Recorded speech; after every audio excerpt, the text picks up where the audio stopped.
I bring the learning. I don't bring the lunch. If you got in a boxing ring with Muhammad Ali, she grew her company 50,000. Are you just as proud of that ball when it's in the rough? One of the things I did for the Army back in 1987, I wrote.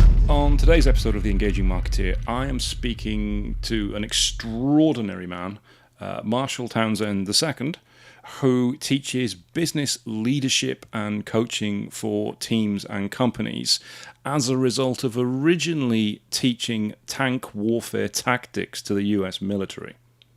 And if you're thinking, how do you go from teaching tank warfare tactics to teaching business teams, then you're going to want to listen to what Marshall's got to say. You work with businesses through the medium of golf.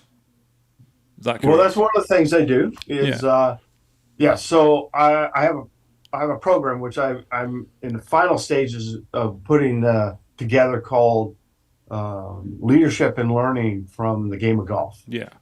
And it's based on a speech that I put together called Mark Your Ball. A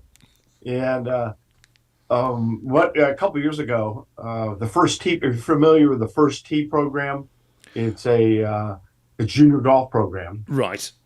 I'm not a big golf person. I'm trying to get into it, but I find it quite a frustrating thing. They have an academy every year. It's called the Joe Louis Burroughs Leadership Skills and Leadership Academy, and it's named after Joe Louis, the boxer who then moved over and became a golfer. Was also a golfer, but that academy came to Boise, and when it came to Boise, I was asked to be the keynote speaker for that, and so that was a great opportunity to put the right to speech. And I went completely overboard. I wrote an hour and a half long keynote. I did a series of workshops and everything that they were going to need.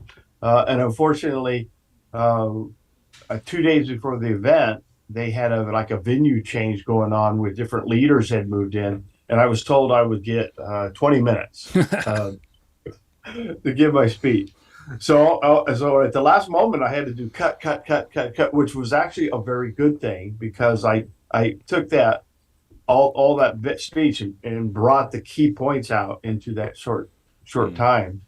And then when I hit my 20-minute mark, I looked around at the guy running the venue, and he was in the back going, keep going, don't stop. Which is a good sign because the audience was going, don't stop. And he was like, just keep rolling. So I think I took it out to about 28 minutes. No. But it was based around this idea that I'm going to silence my phone there. Should have got that ahead of time. The idea of marking your ball, which is if you've ever seen, you say you don't play golf. I have a putter right next to me here. Actually, I'm just starting. Yeah. Oh. Well, when you're on the golf course, that's one of the things you do is you mark your ball. But when you're on the driving range, that's something you never do. You buy a bucket of balls and you get a flat level playing mat and flat level ground, and you're going to empty your bucket of balls and you're going to leave at the end of the day. And the bucket's got 30 balls in it. When you get down hitting the 30 balls, you're done and you leave. And I've met a lot of people that kind of live their lives like they're on the driving range. And you think about that. They show up, they expect, better yet, they demand a flat level playing field. They don't want to play on uneven ground. Give me my bucket of balls. I'll hit my bucket of balls. And I'm going to do the minimum amount of work for the maximum amount of pay, and then I'm out the door. But I'll tell you, I'm playing golf. But I'm really playing driving range is what I do. And it's a mindset that when we hit the ball, we never have to go pick up the ball. We never have to find the ball again. We never have to mark our ball. To me, the magic of golf is that the second you mark your ball is you take ownership and responsibility for the ball. Yeah. And not only just for the ball, you take ownership for where it goes. And you take ownership and responsibility for where it goes, what it does, who it impacts, and where it winds up. You get all of that when you mark the ball. You get none of that on the driving range. You just fired it out on the driving Yeah. range. And so does that make sense to you? That No, was the theme. And then out absolutely. of there, I Is break out a number of other thoughts and concepts uh, about leadership in life, leadership in business from that. and this is something you put together for a keynote. For a keynote, yes.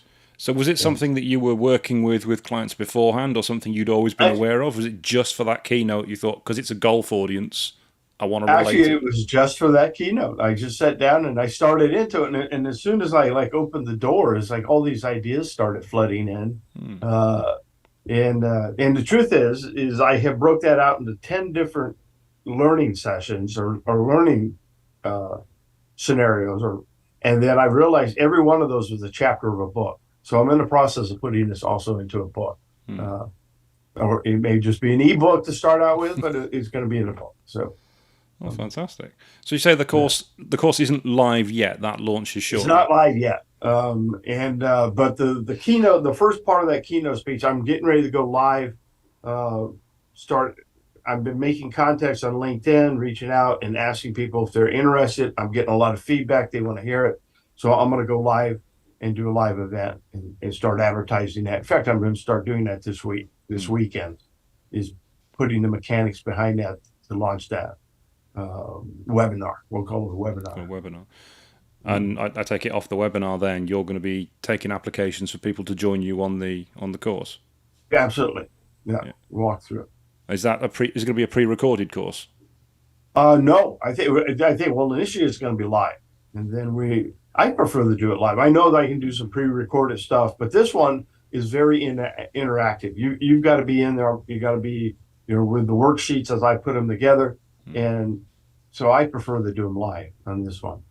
Um, Yeah, I do actually much prefer live as well. We have pre-recorded stuff, and it's okay, but the live stuff for me, it's seeing the reaction of people, particularly when it's live in the room as opposed to live online. Oh, it takes me back to that night when I was talking to the youth. So I had 100 kids in the room, all teenagers, all really good golfers who had in fact flown into Boise that day. They came in and it was in the evening. They just ate dinner. Even it was up in the what's called the Stooky Skybox uh, of the Boise State football stadium. And if you're familiar with Boise, you're probably not, but we have a blue football field. Right. You know, yeah. So up in the stadium above the blue football field. So these kids are worn out. They've been flying all day, and they were all engaged. And everybody, including their coaches, were engaged. And that magic. In fact, that's one of the topics I talk about is the magic of being live. Hmm.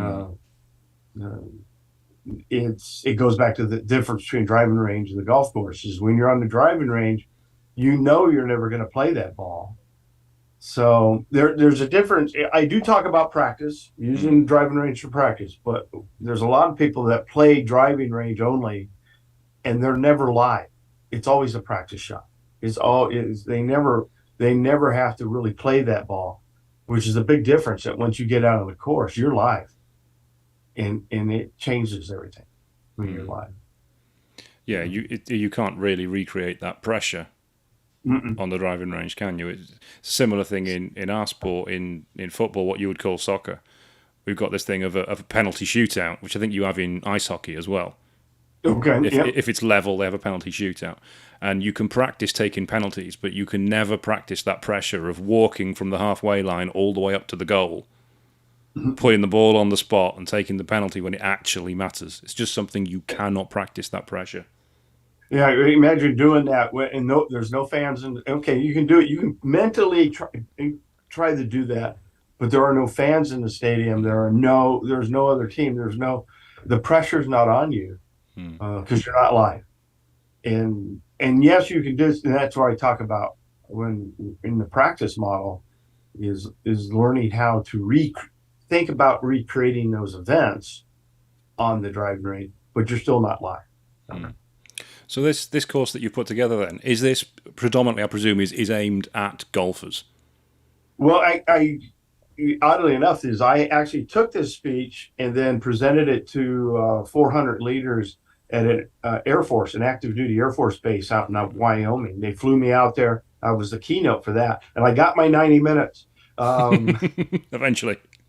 yes, but I was on stage and I presented it to those leaders, and I got a lot of great feedback. I mean, they really loved it. They were all in for it. And although it was a golf theme, they immediately absorbed the connection between leadership and what the lessons being learned. And unfortunately, that was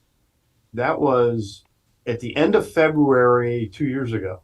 And as I got on the plane and flew back, it was like I got off the plane and COVID shut everything down. They were boarding at the airport when I got off the airplane. And so all the keynotes that were set up after that were all canceled. So But so it's like, okay, it's time to get this back out there and start talking about it. yeah.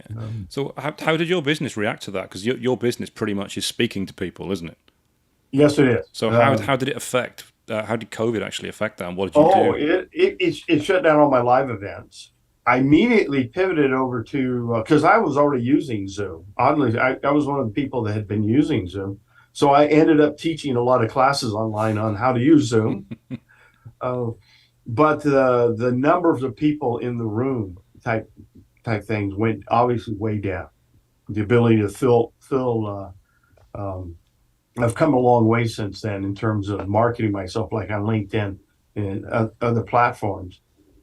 But at that time, so my volume of people in the room dropped. Hmm. So you mentioned you're doing loads of keynote talks. As somebody myself, I try to do lots of speaking wherever I can. How are you getting invited to do these kind of talks? What sort of background do you have that means people are coming to you and saying, "Come and do a talk at an Air Force base"? Well, that one came through the John Maxwell team.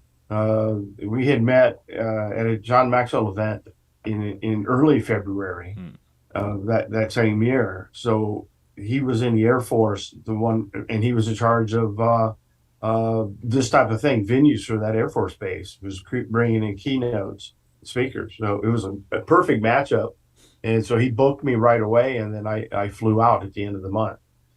So that one was through the John Maxwell team. The other ones have been through BNI, where I go in and I talk at corporates who are having, if that's not a lunch and learn type event, where they're bringing in guest speakers or once a quarter or once a month, those type of venues to come into. Hmm. So, Okay. yeah. And I do lunch and learns, but I got to make sure everybody understands this is I bring the learning. I don't bring the lunch. Okay. Sure. I make sure everybody write that down. I don't bring lunch. So you're not bringing some sandwiches and some crisps, no? No, I'm not showing up with pizzas and hey, Marshall's here with food. No, I'm bringing in the learning. You bring the lunch. Yeah, we provide the lunch. So obviously this golf thing came about as a result of doing the keynote, but you've been working with business leaders before that. What sort of stuff were you doing before the golf idea came around? Well, that's in the golf idea. We'll step aside here. Back in 2000, I invented a golf swing trainer called the Golfer's Footprint, and it it's a patented swing trainer, and it was put into the market. So in the early uh, 2000s, I was out at the PGA show. I was doing charity events. I was doing a program called Teens on the Greens. I worked with some of the first tee program way back at that time, uh, and so I was already familiar with a lot of the people in the golf industry side, and I had done events down in California, Arizona, all across the country. Uh, but I was not speaking. I was there as a sponsor type thing for those Right. events. Yeah. Um, but my full time job throughout this, that was my hobby job. Um, was I had 20 years active duty military, and in 1999 I retired from the Army, United States Army, after 20 years, and was asked to come back and be a coach, teach, and mentor for the Army National Guard. So as a civilian role, I went back in and started coaching the senior leaders of the Army National Guard. And then from 1999 to 2015, that's what I did. Um, in fact, uh, I had put in my resignation. I had started in 1999. I invented the golfer's footprint in 2000. I saw that I had an opportunity to really want to do something there. So I dropped my papers to resign from that coaching job on 1 September 2001. And 9/11 happened Mm. right 10 days later. And I pulled my resignation papers back and I stayed coaching military leaders till 2015. So the golfer's footprint became a hobby that was kind of on the side. Um, And and how did the golfer's footprint take off? well, it did well. In fact, it's been on at the Masters, it's been at the Open, and the U.S. Open, Senior Open. Sandy Lyle, Master and Open Mm. winner, used it on the Golf Channel to teach lessons one night. I got a call from the Golf Channel saying, "Hey, you should probably tune in to watch this show." And I was like, "Why?" Well, and I didn't even know he had it. His caddy had got it for him, Yeah. had bought it, and here he is on the Golf Channel, um, showing how the hit draws and fades and stuff. Because that's what it was designed about. It was designed to create a visual image. It's a hitting board to create a visual image so you could learn how to hit a draw and a fade, so that you could learn how to hit it straight. If you can learn to control the ball, then a straight shot is a controlled shot in the game of golf. Mm. Because you're playing a round ball and a crooked stick. Yeah, you got to control it. Straight just doesn't happen. You got to make that happen. Yeah. So if you learn the mechanics of ball flight, uh, and then so getting that product made, all became like a side hustle. Um, but it was very difficult with the fact that I was training full time, people going to Iraq, going to Afghanistan, all through those years. So I was flying around the country at that time, also speaking Mm. on leadership, on decision making, team building type things, in Army tactics. So I became accustomed to being flown in and speaking. Um, Mm. That's quite a coup, isn't it? Sandy Lyle using it, because normally you'd have to pay a golfer to endorse a product like that. yes. So um, so what you ma- know, but go ahead. so Guys, like I'm name dropping here right yeah, now. you drop Uh, those names. It's fine. You throw them out. so yeah, one of the PGA show, we were on the driving range there, and I had my trainer, and Butch Harmon came along and was hitting off of it, and he was like really liking it, and I was like, well, what would I take for you to endorse this? He says, you probably can't afford me. And I said, you're probably right. You're probably right.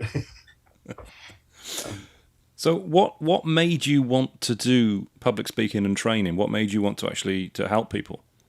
Well, I think it comes back to the fact that I was accustomed to flying around. And when I was teaching, I wrote all my own content. One of the things I did for the Army back in 1987, I wrote a tactics manual for the Army. When I was as an armor officer, I was given the challenge of writing this manual for the Army. So I wrote it, put it together, and then from then I took that content and started using it and teaching it because I had read because I had written this. I was engaged with it, so I could speak on it. Mm. That manual, in fact, still in use today Wow. for tank warfare. Um, it was called the Mission Training Plan. So I designed all the different training events and what's called situational training events for tank platoons. And then I used that content, and then I was throughout my time in the military was always teaching stuff that I wrote, and not just so I had the manual, so I was Mm. teaching my manual, but I developed my own classes. So when I stepped out and went into business, I took the same idea, kind of like what I did with Mark Your Ball, how to take a basic idea, break it down, and then create a teaching lessons from it. Mm. Um, I have to ask, how do you go about creating training manuals for tanks and tank operations? Well, I'm looking around. So what you did is I start with it goes back to Germany. When I went to Germany, when I was assigned in 1979, I arrived in Germany on December 23rd, 1979. That was my first night. I flew into Germany, brand new second lieutenant, report into my unit, don't know anything that's going on. And that night, um, the Russians invade Afghanistan on the 24th of December, uh, just before Christmas there. And we go on alert. The military went on alert. And this was the first real alert. There was a Russian general who said that this was the closest time we had gone to war with Russia and the United States since the Bay of Pigs Hmm. in 1962, 62. So this was a big night. The American forces all jumped up, mobilized, moved off post, moved out to the staging area. And when I got out to the staging area, I realized there was not a clear task, task condition standard for what we were doing.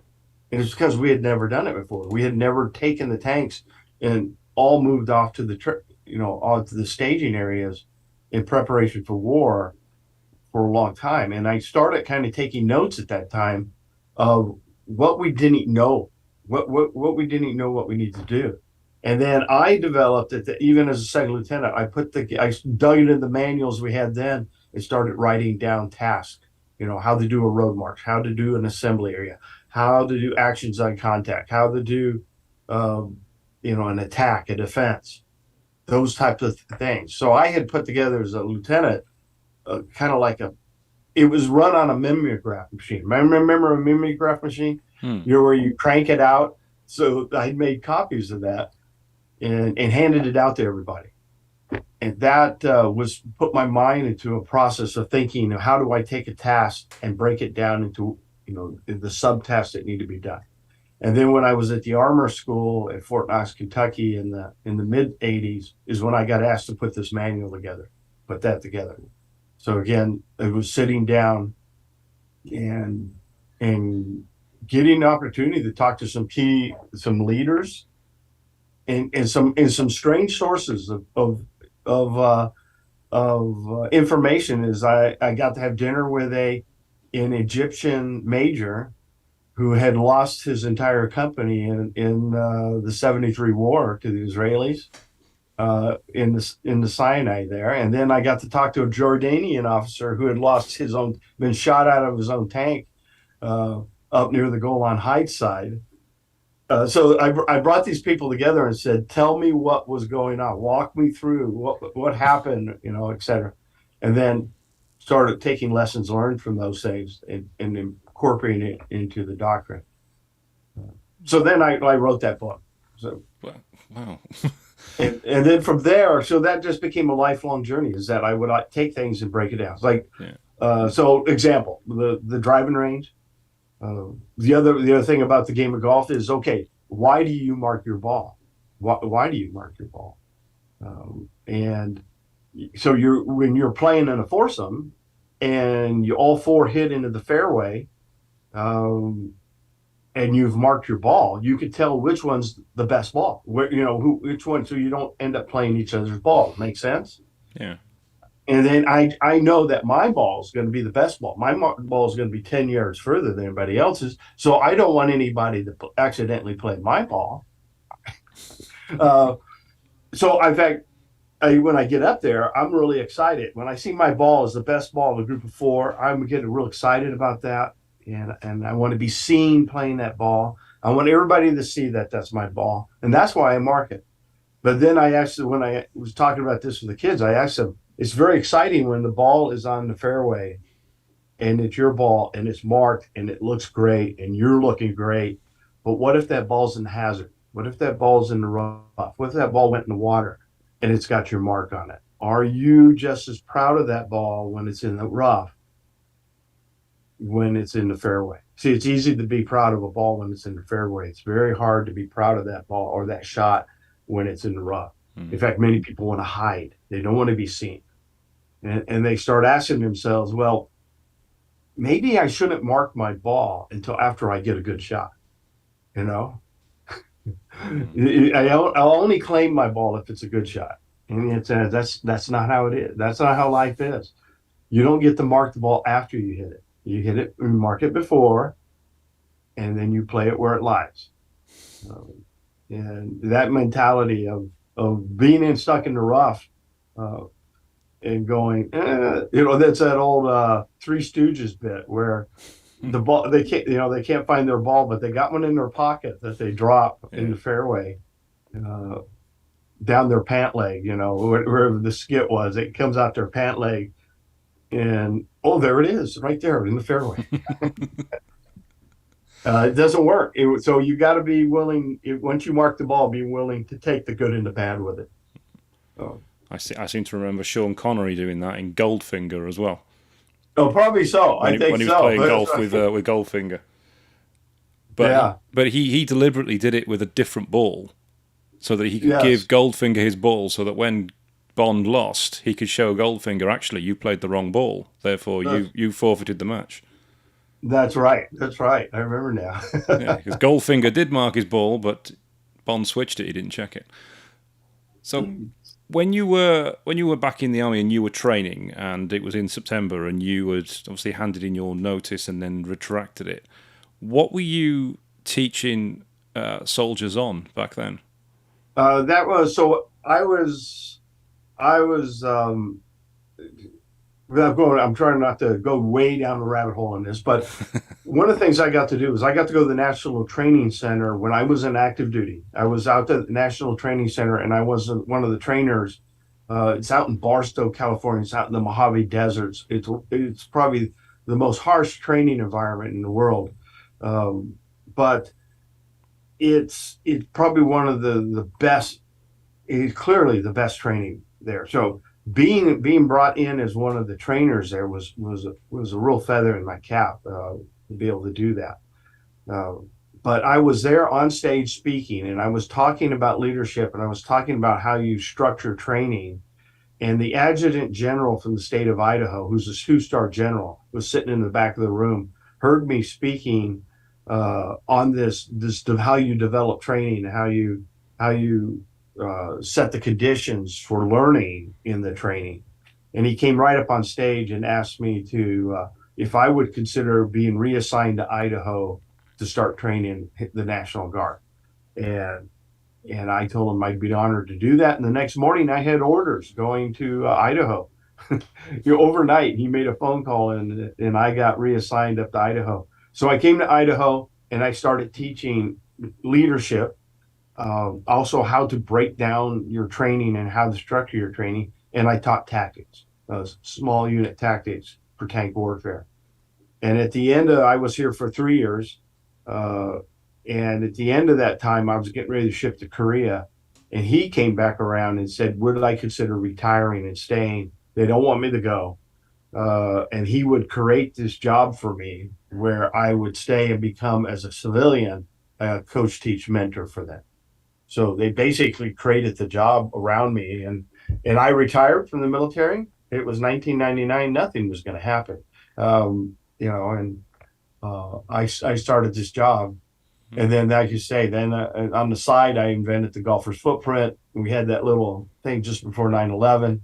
And then after 9/11, I was all in on training soldiers. So they started taking what I was doing, replicating it around the country. And I was flown around the country to train other units as they mobilized. Hmm. I, I, So it was the focus of that was the leadership, first of all, but also how leaders break down the training and lead the training, organize their training, and create learning opportunities in the training. I imagine the fact that have taught soldiers and you have taught tank warfare tactics, means that when you come to a business or a business is recommended to you and they learn what you've done, it gives you massive credibility with that business that you really know what you're talking about in terms of teaching leaders. Mhm. Well, at least I hope so. I hope that they recognize the fact that after the 20 years of active duty and another 15, 16 as a trainer, uh, that and as a coach during that time too. I was also the primary coach, ending up coaching all the senior leaders on, and I had a team of 50 guys working for me that provided coaching and training support to the entire West Coast United States. Um, that through that, I absorbed some of the principles that I could bring to them to in the terms of through coaching, how to improve their business, how to do engagement with their customers, with their employees, how to build teams, and and that's what I bring to the stage when I'm speaking. How do businesses react to that, or more likely their teams react to that when you come in? Because if this was in the UK, I imagine there'd be a lot of people. Somebody like you came in, they'd be scared. Quite frankly, they'd be worried about what you were going to do with them. But I know Oh well, America's got a different I attitude, hasn't it? one of the key things I did is I think I had the luxury of taking my dirty boots off. When I retired in 1999, I took my boots off and I stepped out and became the civilian contractor. But I allowed my personality to come with that, but I left the uniform behind. So for 15 years, I kept the uniform off, and and using the coaching model by learning to ask questions, be able to do insights, and not telling people what to do, but learning from them what they want to do, and then learning how to coach them to achieve their goal. Uh, I stopped being I was not an authoritarian. If that's the best way to describe it. I didn't come in as a military guy, Mm. uh, but they saw and recognized the fact that I had the experience. So when I was asking the questions, they were willing to dive deep to answer for me. Maybe because of my prior position, um, but at the same time, they were willing to do the work to dive deep to be able to solve those questions I was asking. And that I think was the connection. So when I go out in the business world, I hope they at least respect that I have some experience. So I'm not just asking random questions. I'm asking a question that I want them to dive deep into to solve for them. Mm. And that could be in how they're doing their marketing, how they're doing their messaging, how are they finding their perfect future customer, how are they engaging with them, and those type of questions. And then on the other side of that is how are you set up to receive income? What's your pipeline to keep Mm. people in your pipeline, and how are you investing in your company, in your organization, uh, and your products, and then in your dreams. How are you investing in your dreams? Mm. So those are some of the questions I'm going to bring to the table with them, um, to um, make kind of a 360 on their company, do a deep as a coach. Mm. Uh, and then from the stage, I'm going to always be creating classes, um, to challenge them to be thinking about different aspects of their business. So And what sort of businesses are you working with? What kind of companies are you helping? I've been working over the last couple of years, especially during COVID. I went to more local companies. So I ended up working with some solopreneurs, small businesses, small companies, 3 to 5 employees type companies. Some were just like say solopreneurs. A lot of BNI members where Mm. came in and worked with B, and then I've been doing some on coaching over Zoom, working with people. I have a person in Estonia that I work with every other week, and I have people all around the country now that where we have a Zoom meeting to do their coaching with them. But locally, so now I'm working more to get up to larger corporations Mm. and work with them. So I could come in, I could work with the CEO, the key members of the staff, but also I like to work with sales teams that that need to work on just engagement with customers, with clients, how they go through the process. So, and those are good clients for me. Mm. And what sort of successes have you had? What sort of transformations or success stories have you been able to achieve? Oh wait, it's I love that part. That's a um, I'll just take one that we just said this last week. We did the books where we said, okay, let's sit down. walk me through everything that you have been doing. You've been working with me since November last year. We're all the way to August. Let's take a snapshot, a snapshot of what we got. And she realized that and she's just a solopreneur type company. She's up 50 to $60,000 over what she was doing the year before, and all of it's just based on not what I had done, but what she did, based on me asking questions and me asking for her to become intentional about things. She did all the work, but she grew her company 50,000 as a solopreneur in that time, and that's a small local business. So that to me was a big success story when I see that and see the light come on when she starts adding her numbers up, and one, convincing her that she needs to add her numbers up, not every quarter but every month.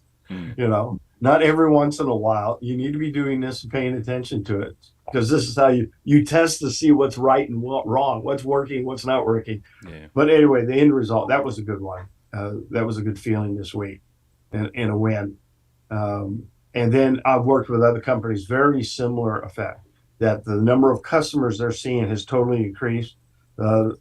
Their time that they feel, at the same time they've increased their customers' engagement, the time they are in the workplace, they're not working extra hours. They're working the same amount of hours they were before. They're just getting a lot more done.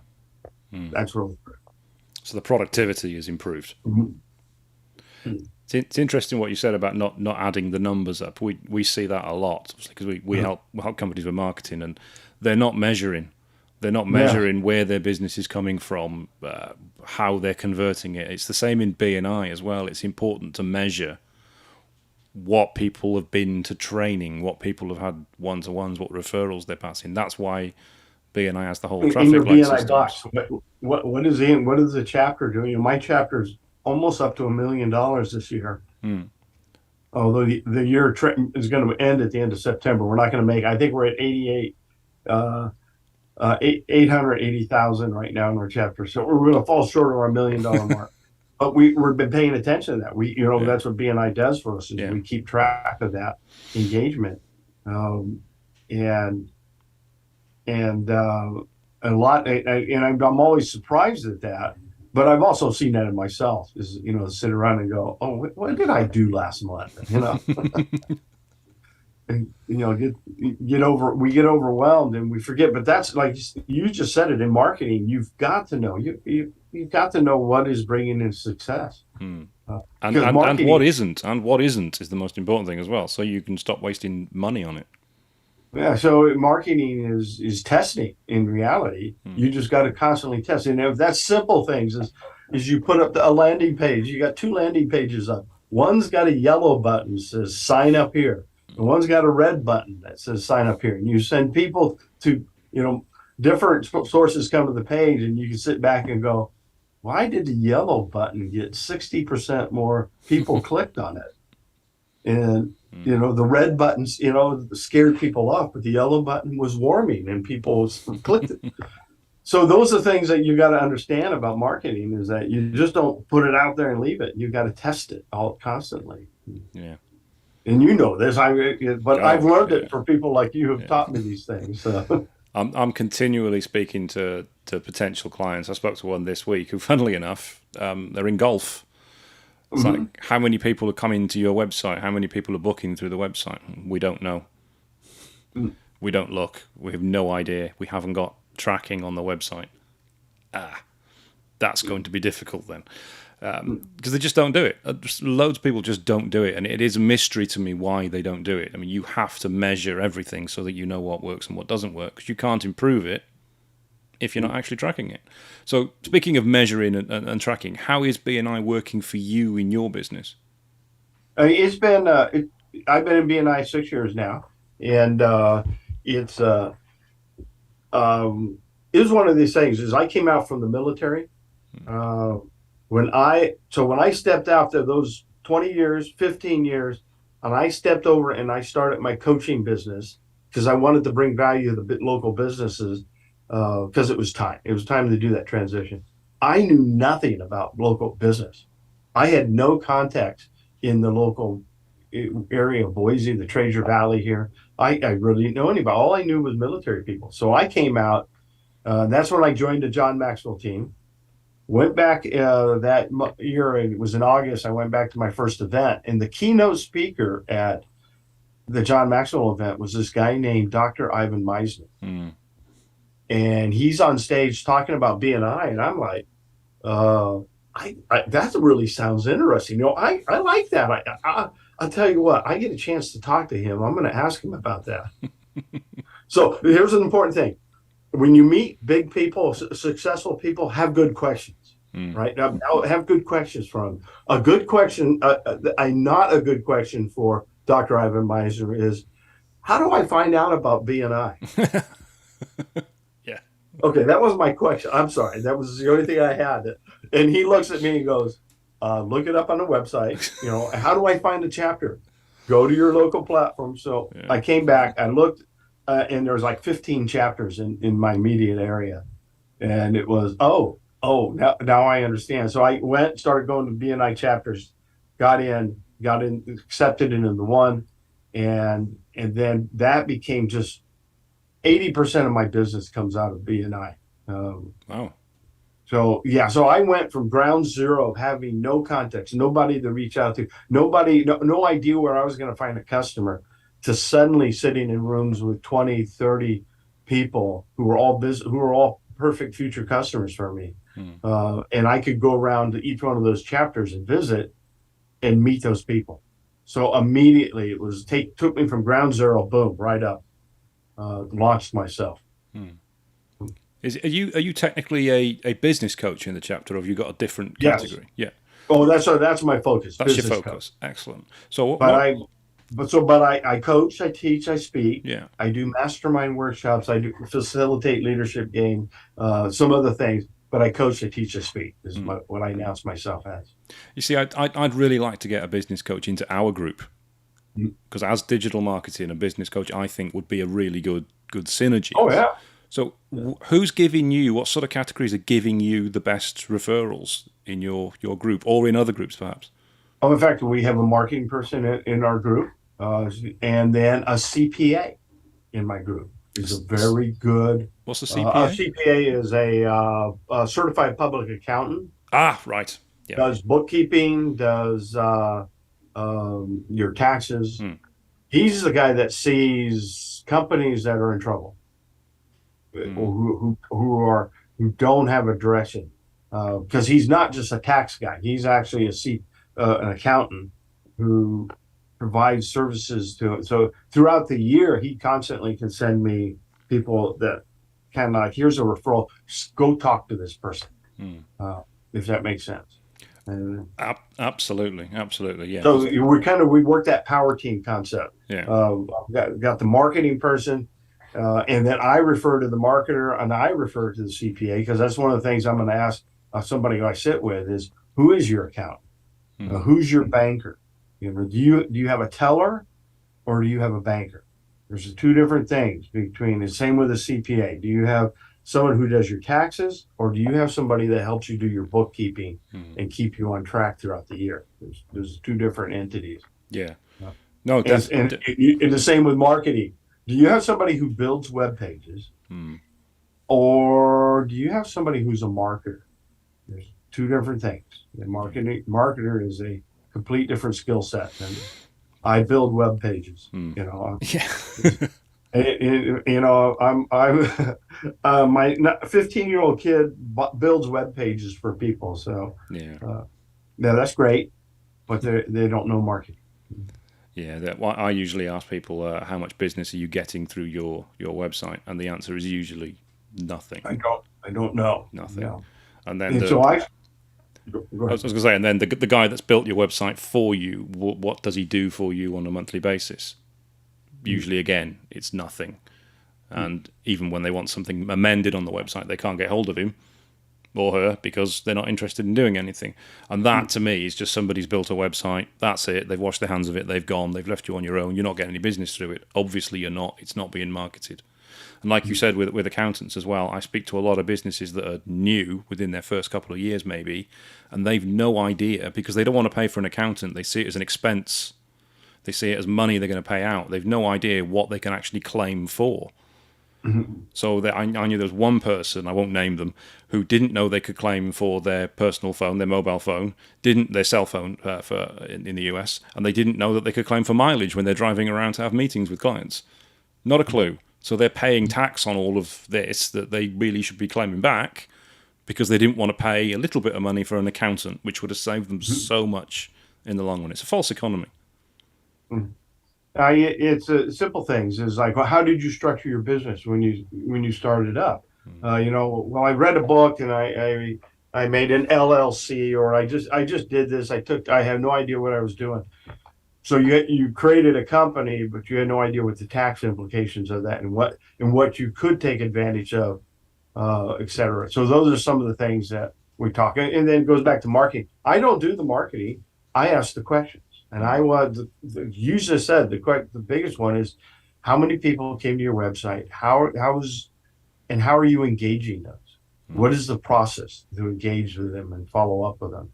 When you send out an email, how many people open the email? Do you is there a tracker on that? And then how many move to the next level, so that you can see what was the open rate on that email, and then where on social media when you're posting, are you getting any context? Are you getting any, interaction other than family and friends? which I love it when my brother likes my post. It's like, hey, but I prefer to have 100 other people, a couple hundred other people besides my brother. At least he's helping. At least he's helping. He's helping. Yes, he's helping. Thank you. Yes, but they don't have those answers, and that's where it's like. And so I will ask those questions, and then we'll come to that point is that you don't have any tools to do this, and your provider is not providing you any tools. I have a referral for you. I have somebody who can help you move. If you want. This is entirely up to you. But there's an option that you should have somebody, and here's somebody by referral that can set this up for you. So you can get these numbers, because so we can test. We can test and see whether your marketing and your engagement is bringing in customers, bringing them in the door. I always like it when I speak to people like you who are doing things the right way. It's always good. It's good to know there's people out there doing this. That's brilliant. Well, one of the things for my classes back in my tactics day, it was nicknamed this. It was really just small unit tactics, actions on contact with tank warfare.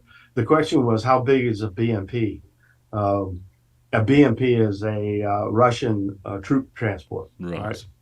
And the question was for the military was, when you mark it on the map, how do you mark it? And it normally is you get a spot report. We saw one here, and they put a little mark on the map, a little dot or a pin on the map, and say, that's where the enemy vehicle is. And I go, that's not where the enemy vehicle is. It says, if you got in a boxing ring with Muhammad Ali, where is Muhammad Ali? Is he where he's standing, or is he where his fists are? You want to know what his reach was. That was his number one killer. Is they didn't understand that he could hit you from 10 feet away because he would take one step and boom, nail you. And you're like, where'd that come from? So if you don't understand how the standoff of that weapon, that weapon system can shoot 5 kilometers and create a bubble around it. So when you mark it on the map, you would put a pin there and draw a 5-kilometer circle around it and say, that's where that vehicle is at. Now, how many friendly vehicles are inside the circle? All right. That was the approach. It's the same way with businessing is, okay, your message, how big is your message? What is the reach of your message? How far is it? And who's inside the bubble in your message? And who are you who can you reach? And and you kind of think about that when I put that message out, it's just not a dot on the map. It's not today's post. It's what is the reach you're getting with that, because that's going to be able your ability to shape the. I'm going military. Your Yeah. ability to shape the battlefield is going to be based on the ability to shape the business world you're in is based on have that reach that you have. Mm. Uh, so you want to keep expanding that reach all the time. Does that make any sense? It, I it just it makes absolutely perfect, and to be honest, it's fascinating to listen to. I can see why you're being so successful in what you do because the way you're applying the military aspect to the business aspect. It is fascinating, and it's totally fits perfectly as well. It makes yeah. absolute sense. I could listen to this all day, but unfortunately, we are running out of Oh, time now. Unfortunately, so as a final question to ask you, if somebody wants to get in touch with you, either for keynote speaking or for working with you with your training programs, or for the golf training, what's the best way for someone to reach out to you?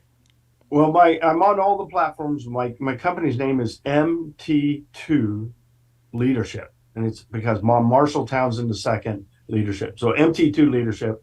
You could go to my page and you can reach me through my page, mt2leadership.com. And then if by going in there, you can get on my email list, and then I through that I'm reaching out to everybody and letting them know if if I'm not posting on social media what the events are that I'm doing. Um, it's you can get on my email list and get informed when I'm launching my next platform, my next class that's coming up. If that's a mastermind, but also when I'm going to launch this golfers the Mark Your Ball event. So Excellent. And I'll put any links for your website and your social media. I'll put cool. them below the podcast as well. So anybody listening to this or watching this on YouTube now, the links are right below. So you can click on them and you can follow Marshall or get in touch with Marshall that way. All right. And I'll give you one last thought from my Mark Your Ball class is that uh, in the game of life as in the game of golf, you've got to love the game more than the scorecard. That's important. Is stop worrying about your score. Enjoy the game. Have fun. Play from the heart. That's Yeah. brilliant. That's brilliant. Thank you very much, Marshall. It's been an absolute pleasure listening to you. I've learned a lot, and I hope everybody else has listened to this as well. Well, there was a lot of random thoughts thrown out there today, so I hope that hope it met word. It was And fun. thank you for having me on. My God, Darren, it was just absolutely uh, awesome to be able to be on your show. All right. Thank you. Absolute pleasure.